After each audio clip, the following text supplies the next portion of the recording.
I want to see here. Is it on? Yep.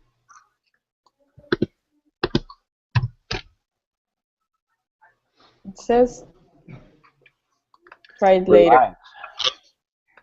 live. My screen says we're live. My screen Yeah, but says YouTube, live. but you can. YouTube. Check. Andrea used to start with Yay! the introduction With because the introduction. we're live. We are live, people. Yes, we are. Hello, everybody. I'm so excited to be part of this incredible group that it's gonna have the second hangout for the Davos Sharing Davos project. So I have amazing shapers with me today that we will all be talking about youth on the Davos context, and we have a lot of different approach about what youth and how youth has been seen in Davos, and so we have a lot of different inputs, and I am loving being part of this. So I'm gonna pass the word to every one of you guys, and please give us an intro of who you are and where you come from and what's your background. And especially, I love this thing they did in the past session of why did you decided to connect and to be here. So Barrett, should we start with you? Sure. My name is Barrett Brooks. I'm in Atlanta, Georgia, in the U.S. And for work, I help run a company called Fizzle. We're a startup, and we teach entrepreneurship online for people who want to start small businesses they believe in. And I decided to join today because I think it's fun. I think we should spread the word, and that it shouldn't be an exclusive experience for who gets to go to Davos and learn from it and who doesn't. So I think it's good to be able to share more widely. Perfect, thanks. Nano? Okay, thanks, Andrea. My name is Leandro Pisaroni. I'm a global shaper from the Córdoba Hub in Argentina. I'm working as Director of Operation for Incutex Company Builders. We work with technological startups. We have an investment fund and also a co-working space. So I joined this call because I think personally is part of the process of getting the ideas settled down and having all this Davos experience share with other shapers, and it's part of one is a part of the same learning. If we want to really get to those ideas and those experiences, you have to also share them and allow other people to get some value of it. Perfect. For my lady there, Sagal? Yes, I'm Sagal Bihi from Mogadishu, Somalia, and I work with Somali government. I work with the Ministry of Constitution, but also I work on youth employment program, which is a new initiative called Youth Means Power. And one of the main challenges and main problem my country has is 70% of our population are youth, and most of them are unemployed, like the approximity of 67%. So now we mainly try in so many other different initiatives trying to increase the employment rate of young people. Perfect, thank you. That's a great introduction. Sanjana? Are you there? I think we lost a little bit of connection with you. Yeah, I think we might have. Okay, so I can introduce myself. I'm Andrea Iberri. I'm originally from Bolivia, but I come from the Monterrey, Mexico hub. I work with collaboration, and I have also a co-working space for social entrepreneurs. And youth is something that I have been working around, and think it's incredible to actually see how many things alike we have all around the globe, and there's like big issues that we should be talking all together. So yeah, welcome everyone, and oh, there you go, Sanjana. Can you make your introduction, please? Yeah. Hi, I'm Sanjana. I'm from the Bangalore hub, India. My day job is I actually work, I head a nonprofit that works in the leprosy and disability and infectious disease.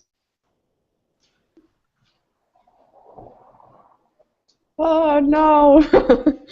Right in the middle. Right, yeah, that's too bad. Hi.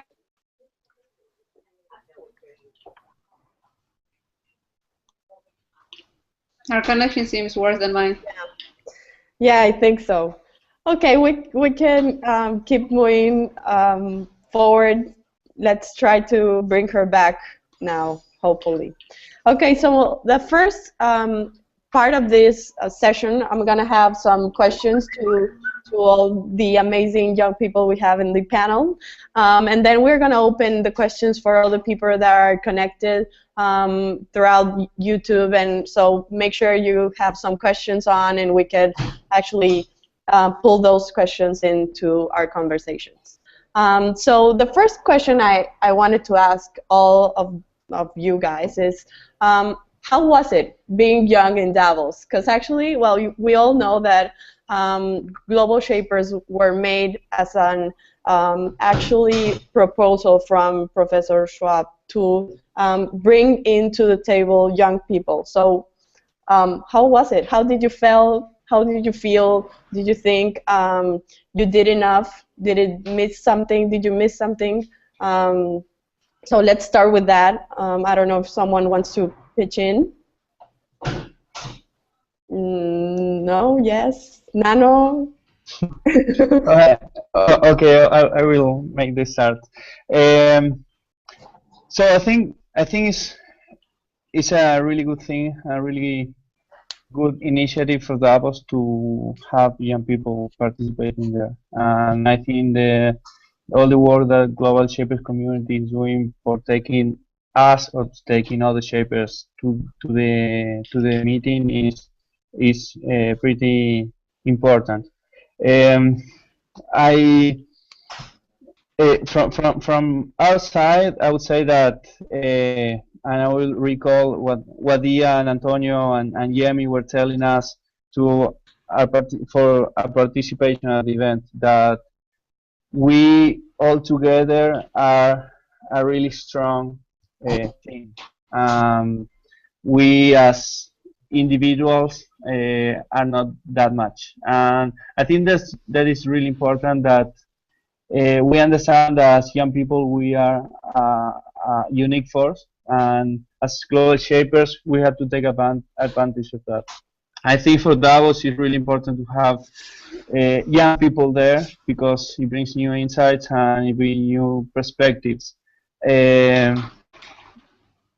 And at some point there are not many young people there, so at some point is relevant and you feel like different there.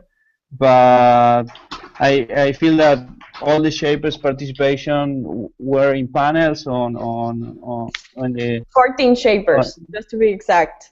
Yeah, 14 shapers, and also all the shapers asking questions, and all the shapers participating and engaging in conversations in the hall were really important for the community itself.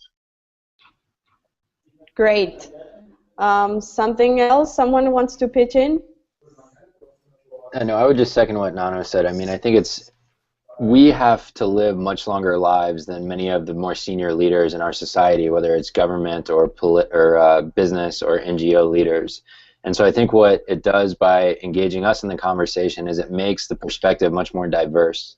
And we think much more realistically, not realistically, but it's more real for us in that ideally we'll have 50, 60, 70 years ahead of us to continue living our lives, which means that sustainability over that time period, women's rights, youth's rights, all of these issues are large and right in front of us right now. And so something like youth unemployment for our generation of people means that 25 and 30 years from now we'll have much more long-lasting effects of that kind of issue. And so I think by having us at the table today, it allows us to have input and to affect those issues and to affect the direction that we're heading in while it's still relevant and while we can still impact it, which I think is important. And it can be frustrating, I think, to have many different diverse opinions at the table during the discussion, but I think it results in much better decisions and much better initiatives going forward, which was what I found to be the case. Great. Sagal? Actually, yeah, I think young people today are mainly the people really facing the difficult and challenges of being young in an environment where there are so many challenges. And a platform like Davos was very important for us, and also the older generation who are really now in a position of what we say leadership. They needed to hear from us, and they needed to get our input so that they can the issues that really matters to us in a more effective way. Also, many youth and many young people in, let's say, third world are under conflict zones, and where their lives and their future is well affected by the violence and the conflicts going on. And that was an issue that really needed to be connected worldwide and people to hear and out loudly. And whenever they're addressing the bigger issue of that area, to put into consideration what young people mean to those environments and how they can impact and reflect if they can get, better. What I say is better. If their issues get better addressed. Thank you. Yeah, Sanjana? So I have two perspectives on this. I think on the one hand, it was really interesting that the youth was such a big part of the agenda, but and a lot of the discussions that around, especially farming, banking, health, and education, revolved around the youth's perspective. And some of us did get to kind of participate firsthand in these panels and things like that. But the other view of this is that because there's just such a small number of us, I felt that a lot of what we said got lost in the rhetoric. And so for me, what was important was actually taking these conversations, some of them maybe offline, or challenging the speakers and asking really sticky questions. And I think that was a very important role for the youth. And a few of the panels that I did attend, and a lot of the shapers did attend, I heard them ask sticky questions. So that was the good part about the youth's participation. Because we don't come in with a vested interest or an agenda, we're a little more objective and clear of our role in kind of improving the state of the world. So that's my view on it. Yeah, totally. I would agree, and I'll go back to something that Nano said at the beginning, that as a group of young people, we collectively have a huge amount of weight inside Davos, but I think in an individual way, sometimes it's very hard to actually push the youth part in the event. So like coming back into this and maybe talking a little bit more about the actual context of the event and some of the sessions. In most of the sessions I've been in, youth was something people were talking. If it doesn't matter if it was politics or business or economics, like youth and youth unemployment, as Sagal said, what were some of the big issues and the big topics I heard on Davos. Do you think we were missing something? Were this context enough? Are we talking enough about youth? Is the way they are talking about youth the correct way, or are we missing something? I don't know. Sagal, do you want to come in? Yeah, go. Me? Okay. Yes. So my only view, and something that I constantly felt was missing, is that we approach the whole subject of youth with so much optimism and buoyancy about the future. But in my country, and like a lot of developing countries, it's a double-edged sword. because it also means that what you do when you're not managing such a young population, you're not skilling them the right way, you're not educating them the right way. So we were really optimistic about how the youth is going to do great things for the economy, but I didn't hear too much about, so what are we going to do to upskill them? What are we going to do to kind of, not make this a double-edged sword and not fall into that trap? So it was interesting because obviously by default, Davos is like an optimistic place and it's important to do that. But I would have loved to hear solutions around. So I have, 800 million people in my country who will graduate in the next 5 years. How do I educate them? How do I energize that group? That was something that was missed out for me. Yeah, that's a great point. And one question that came up for me while we were there related to education and skills-based training is there even a role for the existing institutions or large institutions to play in that? Or is it going to be more of an independent solution driven by companies like the one I work for, or like Code Academy, whose founder was there? And to me, like, those solutions can pop up overnight. We don't have to have this large-scale institutional change. You do have to have access to technology and the internet and things like that to be able to make it accessible to people in developing nations. But I think that, for me, at least in the short term, I think it can be up to people like us to create those solutions, to train people in the skills that they need for the jobs of tomorrow. And I think that's where I get a lot of my optimism from, is seeing that we don't have to rely on governments or big business or NGOs to solve these problems. We can drive that change ourselves, which was exciting to me. Someone else? Yeah, I think what I would add is that I think in a way we were, well, as you said, Sanjana, we were a lot of topics about how to empower, how youth are gonna change this millennial community, is gonna change the world, or it has a lot of possibilities of actually doing, but how are we actually embracing them into actually knowing how, and even on the side of actually learning from I don't know, older people or the older generations. How are we making this connection between young people and older generations, and what can we actually learn from them, and not being seen as this like separate group of people that think so different and are like all these millennial concepts. And so I think there's a lot of things to do on actually getting these two lines together to actually, well, learn more, obviously, from them and all their expertise, and well, actually getting to push our generation into more actions and into even more, well, I don't know, impact, no? So Sagal, I'm gonna go on with you on something you were talking about a few moments ago, and it's unemployment, because unemployment is a huge deal right now all around the globe.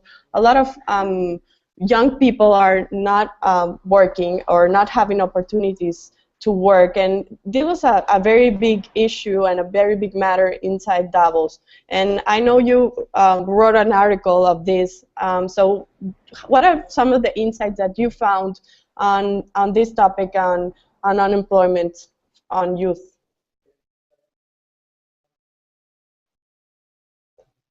Your mic is off.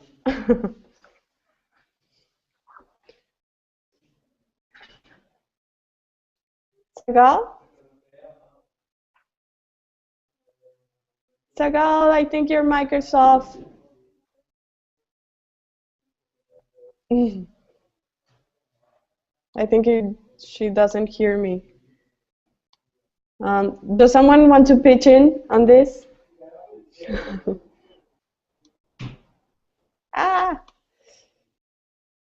Sagal?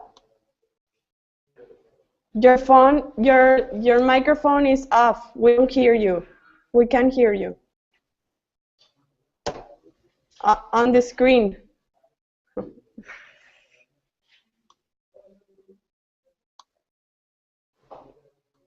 Hello? Yeah. There we go. Do you hear me now? Yep. Yes.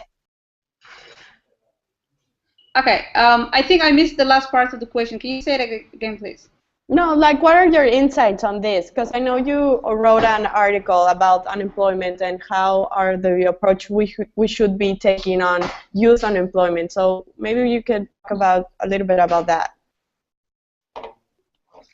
Yeah, mainly what I wrote about was the example that I used was our own example in Somalia, where we're having some problems caused by, and the source of that we feel it is the youth unemployment.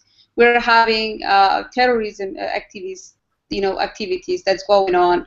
It's mainly targeting youth and young people. We have, which now is kind of dying, but at the time it was a very big issue, which was a pirates. And also we have, organized crimes, and all that source of all those things are youth unemployment. And the source of youth unemployment are so many. For example, it's the conflict that's going on in the country, the economic infrastructure which is not well prepared to accommodate those youth and create the opportunities that they deserve, and also the education system which is not up to the standard that could also provide the techniques and the tools and the moral support that those people and young people needed. Although this is a global issue which also every community faces and everybody is talking about, one of the things that I wrote the article before I came to Davos, and it was published while I was still at Davos. But one of my conversations that I had, all the people that I met in Davos, and what was mainly focused in how this be tackled and how can this be, especially there, in Davos you meet everybody. There are a lot of people who really, whether they're campaigns or countries like or organizations and NGOs who work in Somalia, and some of them they work on how to, support young people to build their future. And what I found out was this wasn't an issue that we are, in certain parts of the world only facing. Like everybody, Parrot was talking about a while ago, and this is a global wide issue which really needs a bigger voice and bigger solutions to come up with. It's not something that is, and also whatever comes out, that problem affects everybody and affects the entire region and the entire world. Totally. I think it's a completely global issue, and it has so many different things that affects it, like politics and education is something we're talking about, empowerment. There's so many different ways of seeing this approach. Maybe I would love to have some inputs on Barrett. I know you work a lot with companies, and we know that a huge thing of this problem is that companies are talking something in a old kind of culture way, and young people are looking and seeking for totally different things. So there's not a connection between what companies are offering and what youth is looking for. So I don't know. I know you have some great insights on those things. Yeah, I think it's a really important topic, and what we're seeing is that legacy institutions, the brands that are biggest around the world, they're not as applicable anymore, and the messaging that they're sharing and the environments that they've created and their command and control style of management within the organizations just don't appeal to new generations. And I think that's a product of a lot of things. It's a product of us growing up with technology. It's a product of us having such radical transparency both in our personal and professional lives. It's a product of access to information online that allows us to know what's going on in great organizations versus what we're experiencing in organizations that aren't that great. And so what I shared with companies and leaders in Davos was that it's not a complicated solution, but it's hard to implement. You have to align the messaging that you're sharing, the things that you're saying from a marketing and recruiting standpoint, with the reality of the internal operations of the organization. And so if you're saying we create a great culture, we collaborate, we look for ideas from everywhere, we want our people to be entrepreneurial, then your culture needs to reflect that. You have to actually embrace young people and embrace new ideas and carry those ideas forward into the organization. There's nothing more frustrating than somebody asking you a question and then not listening to the answer.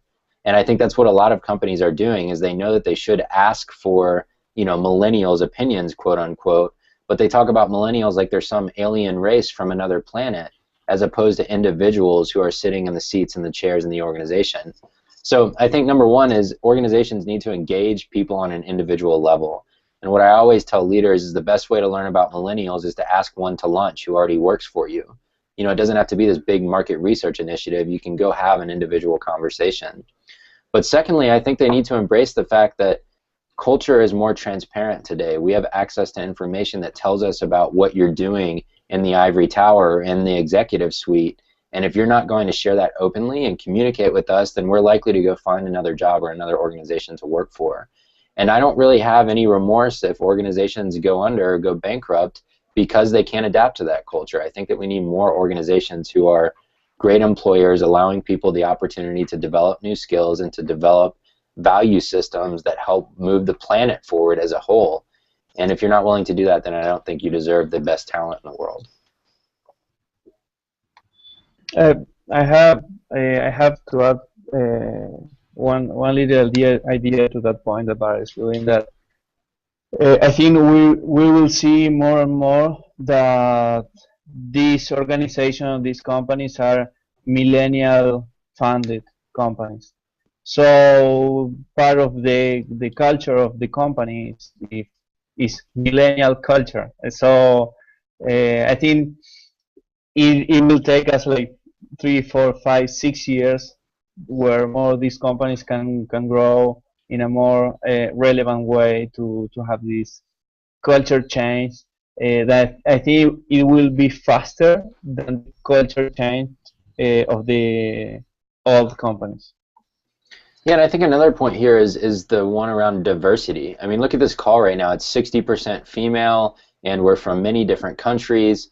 You know, there's a reality of the world being different than what's currently happening in executive suites and amongst the leadership of these organizations. And I think until our organizations reflect our populations, there's going to continue to be a big push for those organizations to change. And that's very uncomfortable when, for example, you're in the US and you're a middle-aged white male. It means that your jobs are going to be more competitive, that talented people are going to be coming up behind you who don't look like you, talk like you, or think like you. And if you're uncomfortable with that, I think it's going to be really difficult to adapt to this new environment. And we need to usher that in. We need to be advocates for that. People like me who are advocating for that essentially are saying, I want talented people to come along and challenge me. I want people who don't look like me to come along and try and take my job, because that's going to make me better, it's going to make them better, and it's going to make our organizations better. Completely agree. I have a very, a lot of people are writing some questions, and I love that. If everybody wants to write, a lot of people are actually writing, like, personally to me, some questions, and they ask, like, what's your opinion on what are the key differences between a young opinion and a non-young opinion in Davos? So I think that's funny. How and you're saying a lot of that, because we are talking about this huge difference and this huge gap between like what we see and how we see the world and how they are actually seeing. But I don't know if you have like some experience on that matter of actually seeing a totally different way of opinion of seeing. I don't know. Sangal, do you want to pitch in? I actually didn't follow your question fully, so can you kind of circle back? Sorry. So what's like the most relevant differences you have seen between young opinions in or the young opinion in Davos and the non-young opinions in Davos? So it's tricky, and I think, like, for example, for me, I've seen especially like in the youth context of when we were talking about youth, there was these two approaches I saw. So the first approach was young people must understand that experienced people know a lot of things, and they must respect that as a way of learning about like experienced people. No? And the other thing is like, no, you should like do it completely different. Like, don't listen to anyone. Like, you go your own way. So that's maybe like some of the difference I've seen on the different opinions of youth in Davos. I don't know. In my case, I mean, referring to your question, Andre, it's like I don't know if there's some specific thing, but I believe that we as young people, as millennials, we take for granted some things that other people talk about, like something like good to have in the organization, or we should work on that. For example, the working with collaboration. Collaboration for us is completely natural because we have grown in a context where collaboration is natural. And maybe for older people, they talk about collaboration as something to be implemented or something to be promoted. For us, that is natural. I think that's one of the difference I can notice about. Another one I noticed was the difference between like shareholder theory and stakeholder theory, and especially within business, and the idea that for a long time we run businesses based on maximizing value to shareholders and maximizing the financial return to them. And I think the challenge to that was encapsulated in this question that ended a session that I was in, and the question was, is growth the right measure of success for the future? So essentially saying, you know, can we grow infinitely forever in business and natural resource consumption and population growth, all of those things? And I think the answer is naturally no. There's a limitation to our planet's ability to support unlimited growth. And so I think the way that we start to adapt to that is by saying stakeholder theory might be better. And so maybe a company's job, or an organization in general, maybe their job is to maximize the value both to their shareholders, to their employees, to their customers, to their communities, and to the earth. And what does that look like if we're measuring our success based on those 5 measures instead of this one measure of financial return to investors? Mm-hmm. And I think that transforms our ability to create value in the world. And I think as young people seeing this, it's more natural to us to think in those terms because we do break down barriers better. We do have calls like this with people from across the world. We do see diversity as an advantage. And I think we also see the value of delivering return back to our communities too. And I don't know that older leaders who came up in a different kind of economic and growth-oriented era see the same thing. So the one thing that did keep coming up was the difference in skilling. So I met a bunch of people who said, oh, you know, it's so difficult to understand what you shapers do exactly because all of us are doing 2 or 3 different things. And so I think the main difference I noticed is that each of us does things. We have a day job, we have a business, we've got a life, and so many things going on. But with the older generation, it's still pretty linear. I study, I get a job, and I think that's the big difference. And I think that's also reflected in the work culture because we do so many things, and because our life is not fixed into a label which is already defined, we don't understand. They don't understand our culture, so as to speak, and we don't understand that as well because we want more with less sometimes, but we also choose less because of more. So it's this complicated balance that I noticed was the key difference. Yeah. I like that. And maybe going into some of the things, like what are the things that you think youth has, not as a problem, but as the risks as being youth? And just to give an example or an introduction to this new side of what I think about youth. And I think ego is something that us as youth must take care, and I think it's a huge risk. because of all this, because we are having good conversations in a very early stages, and we're having so much experience and so connected. But I do think that that might be one of the things that eventually could stop us from actually collaborating and actually being a collective group. So I don't know, Sagal, do you want to pitch in? I think you are. We could love to have your opinion.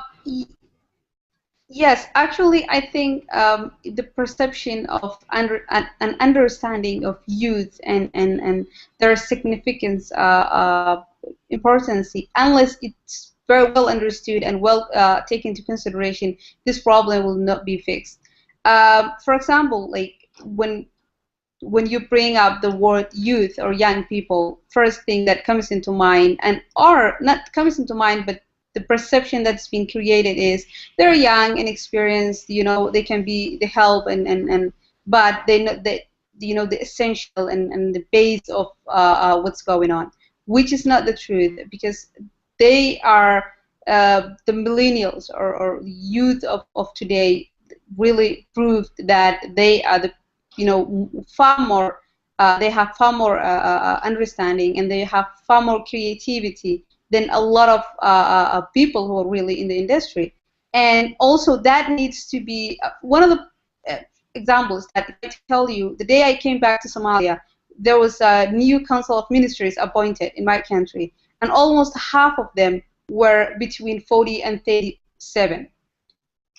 I don't consider those young people, but for some reason, the first shout that came out was, "Oh, now we have like council of ministers who are all children," and those people, most of them they were running institutions that were very successful and handling a lot of businesses, or some of them were non-governmental, but very successful. So that the perception always limits and boundaries the having the wider understanding and the wider realization of what these people can do, and what these people, who they are, and what really defines them. It's not their age, it's not their how many years they are old, it's what they are capable of doing, and what they can contribute to the bigger cause, and whatever we do it. Exactly. Yeah, I do think there's a first barrier that we have to break through as young people, of actually being seen as a contributor and not being defined by age. I don't know. Yeah, I think, a couple aspects to this. I like your point about ego, and I think humility is really key if we want to have a seat at the table and we want to have a voice in the conversation. I think we have to come at it not from a standpoint of we know everything, but from a standpoint of we want to offer something new to the conversation, and that comes with being willing to listen as well, and being willing to hear others' ideas and change our opinion when we encounter better information or new data that should inform us in a better way. And then I think being open to those connections across generations is huge. I think us being willing to listen to people who have been in business or in the types of organizations we're in, or in politics for 30 or 40 years, we can gain something from that wisdom. We can apply their thinking to our reality that we've grown up with, and I think come up with better solutions. And the last point I'll make is that I think youth, however you want to define that, which I think is a limiting term, but global shapers, people like us, people under the age of 35, if we're action-oriented and we can show results from our ideas, that we're willing to go out and test them ourselves and get on the ground in our communities and get our hands dirty, and then prove that our ideas are good because they've resulted in great outcomes, it's hard to argue with results. And so I think if we take a bias towards action and a bias towards humility, we come out on top in that way.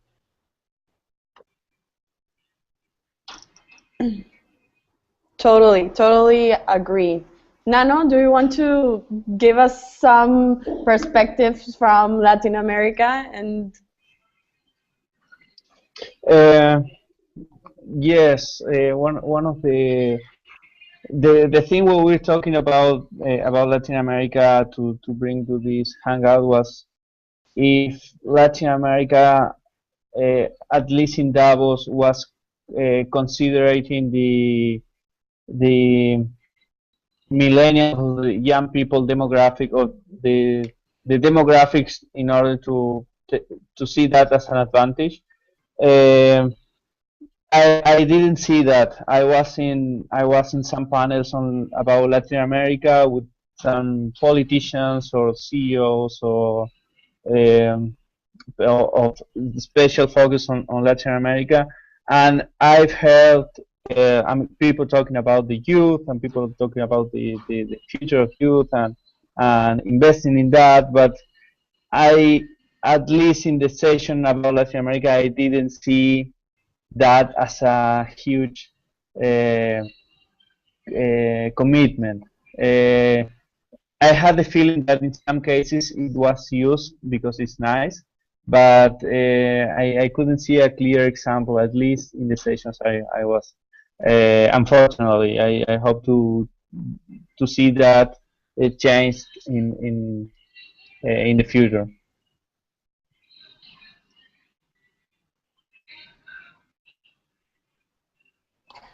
Oh. Sanjana, do you have and some inputs and maybe also Yeah. like no, come on. Okay.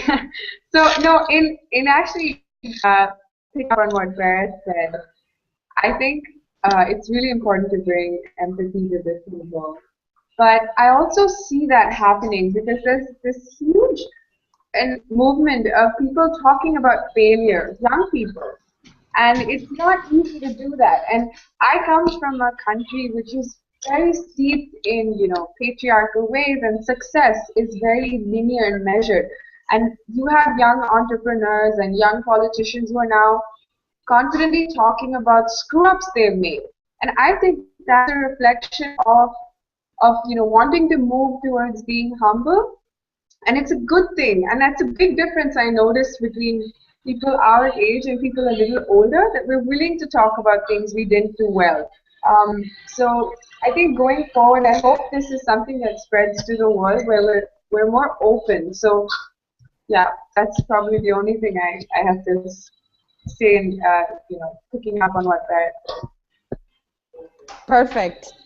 We have a special place to you have comments on the right side to all the people that are listening to us. We would love to have some questions about some of the things you might be asking or you want to us to talk about. So please write some questions on. We have something around 20 minutes more to end the talk. So let's have some questions in for all of us. So maybe like something I wanted to talk, and something I heard a lot in Davos was this 17% women on Davos this year, which is a very low actually percentage if you consider a lot of things. But on the actually like getting into what this 17% of women means, I think a lot of the women that assisted to Davos are very young people, very young women, like the two examples we have here, and I think that makes a huge statement on we as young generations, especially being women, are opening gaps within actually bringing more women inside. So I would love to have some inputs of, well, we were like a very rare stone in Davos, being young and being women. So do you have some inputs about that? How was a women approach seen to you as a young woman in the world? I don't know, Sanjana or Sangal or the guys also, because I think it's a topic to talk about. I'd love to hear the guys' perspective on this, but I have just two very quick things to say. I think the first day of Davos, I was standing on top of the staircase and I could see this sea of men in black suits. And I could actually count the number of women that were there, and because they were not wearing black, probably. And two things hit me. This isn't very different than where I come from, and it's going to take a really long time for women to participate and reach positions of power, money, etc. That being said, especially the Global Shapers community, they took the decision to have 50% of the community as women, and that's a great step. So in our community, I felt fantastic, equally represented. In the larger scheme of things, it was very close to reality, which was necessary because that's how you know you still have a long way to go. So I think, and the men that were there, I have to say without exception, were extremely aware of the importance of having a women's perspective in a lot of the discussions. And I think that's something we're not overstating enough, that the men there were not just, the average guy. These were men who were concerned about a woman's perspective and who had invested in it. So that was amazing for me. So I have only positive things to say about it, even though I know there's so much of negativity around it. No, that's great. That's Nano? No, sorry. I have one comment about that. That I think, I think that the problem of lack of participation of only 70% of participation of women in Davos is not a Davos problem. It's a reality problem reflected at Davos. Because I think I read somewhere in some blog post that that even the forum gives like free ticket to women on CEO's position, on leadership position, to the organization, to the partners, and they're still not being used. So I think that I agree with Sanjana that it was good to have in the conversation both men and women talking about the importance of having more women on leadership positions. But we have a lot of work to do outside Davos to correct the reality. I love that, and I actually think if we see it in a very I don't know how to explain it, but like Global Shapers, we had 50% participation of women. YGLs were around 38, I think, % of women, and Davos was 17. So maybe you could see, like in a way, you could see this actually growing forward women into business. So eventually, I think, as young people, we could push the topic even further. Yes, but how can we actually make sure that for when a Davos CEO or a Davos invitation comes in, there's actually women on the top line, powerful lines to actually come here. So I don't know if that makes sense in a way, but I see it that way and think, well, we're going there, but right. it's time that we need. That's a good point. Yeah, I mean, I think it starts with, I mean, I would turn it back around on you three even and say, how do we get you into executive roles? How do we make sure that you're there again, that it wasn't a one-time trip for you? Because, Exactly. we're not talking about abstract people here. We're talking about the 27 women who were part of the Global Shapers group there. And my question is, how do we find ways for those 27 people to end up in the executive suite? Because I can think of no one better that I've ever met than you 27 to end up leading companies and organizations. And so that's my question, is how do we make sure that you have the opportunities to fill the roles that get invited to Davos? Because the reality is, like Nano said, roles are invited to Davos. People are not invited to Davos. The CEO of Nike is invited to Davos, not whatever his name is, right? And so I think that's the question we should ask, is how do we make sure that we carry that percentage? 54% of Global Shapers were women. So more women than men existed in the Global Shapers group. So how do we make sure we carry that forward? And I think the second thing we have to realize is that in the press, controversy drives page views, which drives revenue. And so for the press, 17% is a great headline because it means that a bunch of people are going to pay attention to it. Davos is going to get criticized, and everyone, well, everyone doesn't win, but the press, the media outlet wins, right?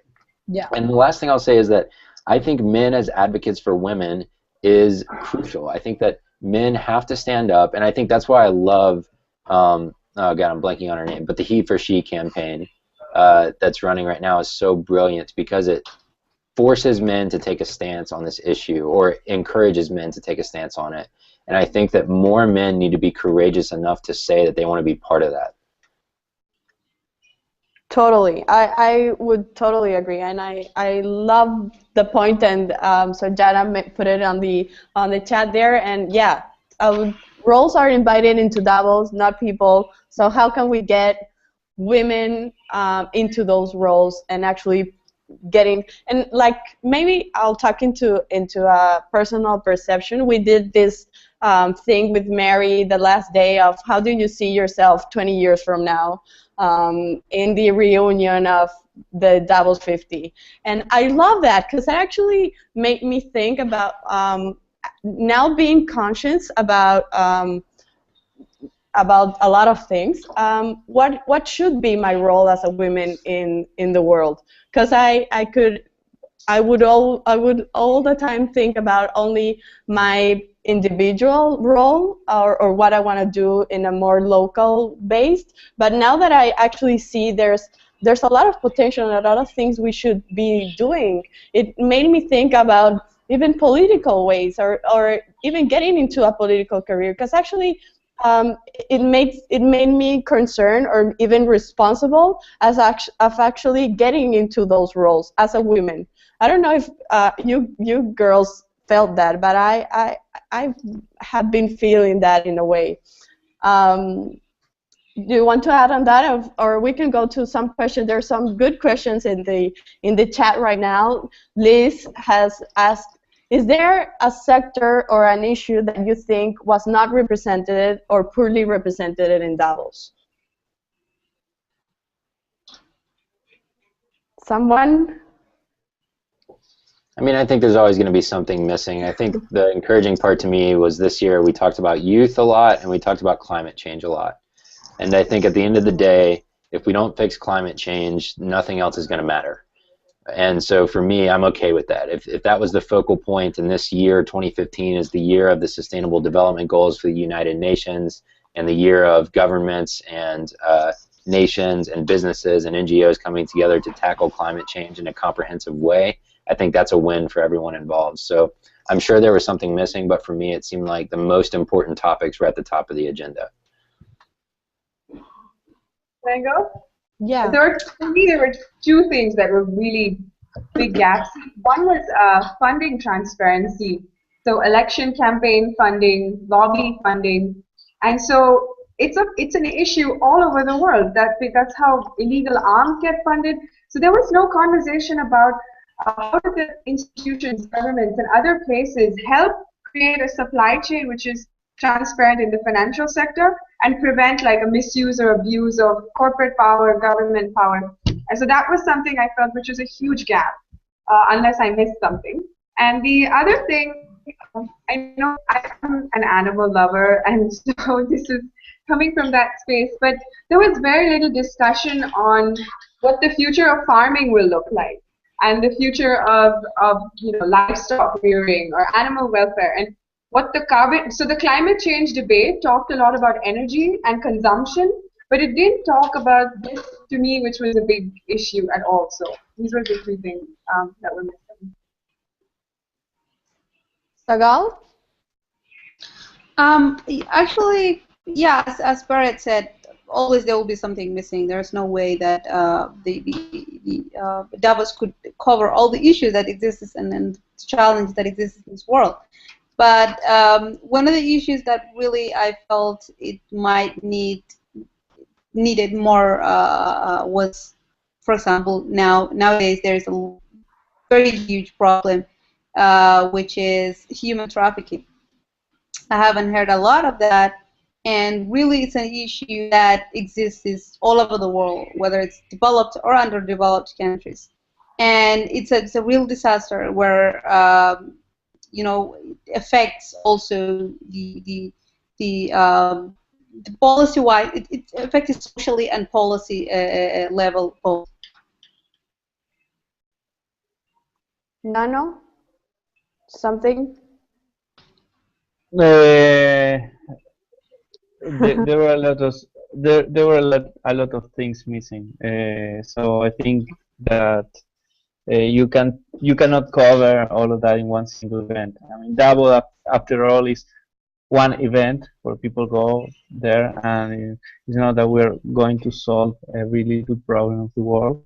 But I agree with Barrett that there were some key topics on top of the agenda, and that was pretty good. But there's always a lot of things missing. Yeah, and maybe my way of approaching this is actually talking about something awesome that happened this year, which is Shaping Davos. And I think it's actually one of the greatest tools we as shapers or as young people will have to actually proposing new topics and proposing new ways of actually talking about things. I think the way of the future of what Shaping Davos will be is actually not making it a seasonal thing or a one-week thing, but how can we actually get to put topics on the table and talk all around the world these topics, and actually having like a global I don't know, context of all these issues that address and in a way are concerns that we have. So yeah, a great cheer up for the team of Shaping Davos, because I really do think that's a completely new way of actually getting Davos to connect with people and actually getting youth to propose and to promote the topics that we think are eventually missing into Davos. So we have like something shorter than 5 minutes. I want to be respectful with everyone's time. So maybe my last question will be, after going to Davos and being part of this amazing experience, as shapers, what do you think we should actually be pushing forward? And how can we actually push the experience to not being this once in a lifetime thing, but actually embracing all that what we felt and what we knew and what we got to know on Davos. So yeah, basically on a shaper's perspective, what can we do to bring Davos further on? Barrett, would you like to start? Sure. I think the call to action I would put out to all shapers, not just shapers who are there, and really anyone, is to be knowledgeable about the topics that are relevant to the world. And the World Economic Forum is a great source of information on many of those topics that they're talking about already with the reports they produce, and maybe that's a good place to start. But for me, if you're passionate about certain topic areas, or you believe that the world needs to change in certain ways that pertain to certain topic areas, you have to go out and become an expert on that topic in order to contribute and to be relevant going forward. And so what I would challenge everyone with is to go out and find the topic area or the expertise that you want to build or the region you want to become an expert on, and then bring that learning back to the community. I think we can do a lot to continue to drive conversations like these that are topic oriented. You know, the World Economic Forum has something called Global Agenda Councils, where they get groups of leaders together to discuss specific topics that are going to affect the future of the world. And I think there's an opportunity for young leaders to get together and do that same thing. But I think it has to start with us being informed, humble, and open to new ideas. And I think that's where I would go next. Love that. Nano? I think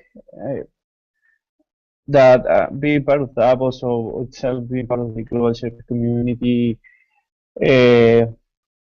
it's always, and maybe some of us feel it before being part of the global shaper community, but this is a reinforce of we have to be responsible. We have to be we have to understand that we are really privileged young people and we are really we have a lot of power because we can change things, even really small things, but we can do that. And we have to be responsible on how are we going to use our strength, our skills, our abilities to make this world a better place.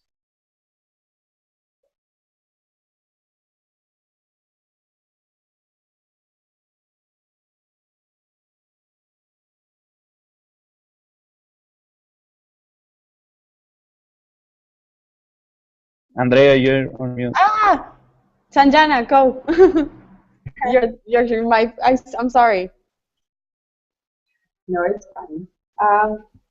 So how do we make Davos sustainable for everyone? I think for me, it really begins with doing what you do well at home. Um, we were all part of Davos because of the things that we did in our community and the way we positively impacted our community and the people we live with. And I think local lessons oftentimes have the sort of seeds of successful global lessons. And so for each one of us, whether you go back to Davos or not, it's to just, wherever you live, to really make a positive impact there and share those lessons with people.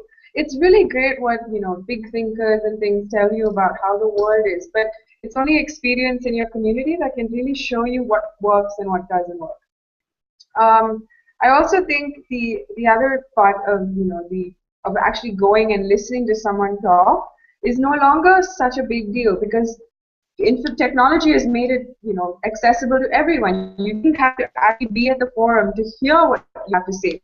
So what's the only difference is that you probably get to talk to people offline. So I think as the years move forward, you'll see increasingly the role of the forum will change and the people participating in the forum will change. There'll be more ordinary folk, I think.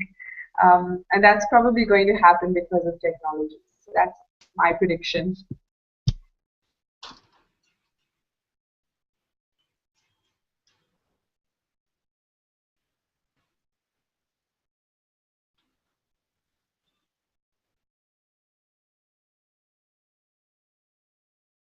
Sagal, can you hear me? Can you give us some points of how do you think we could, as shapers, push the Davos experience a bit further?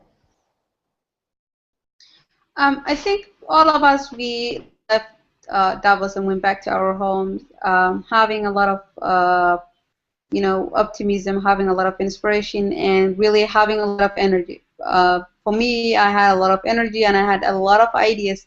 And to be honest, being away from home and being away from whatever I was doing here, and being in Davos and seeing all of you guys and what you do and how it gave me a lot of inspirations, a lot of ideas. And coming back here, I shared with a lot of people, including my hub members and also other people who are really, who do activism and some social and community projects.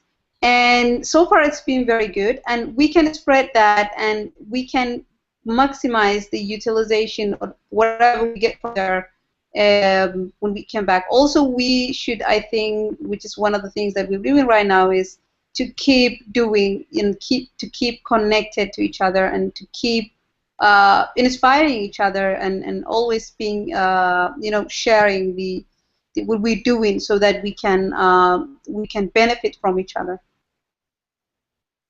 I love that. I love that, and I'm actually thinking like in a shapers community call to action thing. I think most of the part that I enjoyed in Davos is actually meeting 50 people that are very connected to my essence and what I think and what I feel. So I would really embrace people to actually just get out there and know shapers. And I usually, if I see a shaper in Facebook, get him in and write him an email or an inbox and try to create connections with all these 4,000 stories around the world that gives at least me, a totally different perspective about what the world is and how we can actually come together to change it. So yeah, write something, write to some unknown shaper from all the world or around the world, and actually get to know these stories about the people. I think that's one of the great ways we could actually bring Davos into the whole community, just getting connected and pushing forward. So maybe that's it. I think that's it for now. Thank you very much to all the people that got connected to these Hangouts. We hope there's going to be a lot more. I think there's going to be a lot more for different perspectives and different people. Thank you all for having this session with me, and it has been a great, great, great thing. I think everybody enjoys it. So thank you. Bye-bye, everyone. Bye.